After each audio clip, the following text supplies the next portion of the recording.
allemaal, welkom bij mijn nieuwe eerste video. Ja, ik zie nu een beetje lippenstift aan, dingen aan. Ja, vandaag is het een feest, een verjaardagfeestje van een klein jongetje. Voilà. En ik ga naar die feest gaan. Dus ja. En ik ga tonen wat mijn outfit is.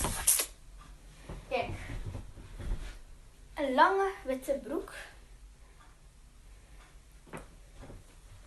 Ja. Nieuw. Van gisteren was het. Ik heb ze gisteren gekocht. En dan nog zo een trui. Dus ja. Je gaat mij zien. Met een t-shirt. En met een broek. 3,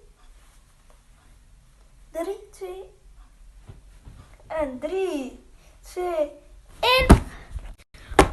Oh, ja. Kijk. Ik heb ze nu aan. Dat is de broek. En dat is het t-shirt. Dat is van de voorkant. En dat is van de achterkant. Ik hoop dat jullie het mooi vinden. Laat het weten in de reacties hoeveel op 10 ik heb. Hoeveel op 10 mijn outfit is. Dus, let's go. En ja, okay, we zijn hier terug. Dit ga ik meenemen. Dit is een shortje, maar geen school. Maar kijk, deze als ik warm heb. En deze trui als ik ook warm heb. Dus ja. Voilà. Zo.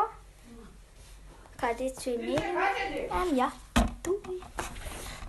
Go, ik ben hier terug. En ja, naar een feest zonder schoenen is niet zo echt mooi. En ook niet zo echt leuk. Dus natuurlijk, de schoenen heb ik ook gisteren gekocht. Dus ja, ik ga ze nu aandoen. 3, 2, 1.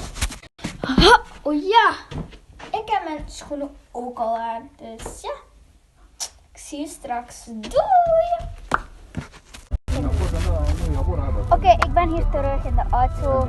Mijn papa gaat ons, hoe moet ik het nu zeggen, ons naar daar sturen. En wij gaan dan naar die treinspoor of zo. We gaan daar, ze gaat ons daar bij die treinsporen sturen. En we zijn er bijna, denk ik. En ja, en dan gaan we daar met de trein gaan. En dus, ik zie jullie.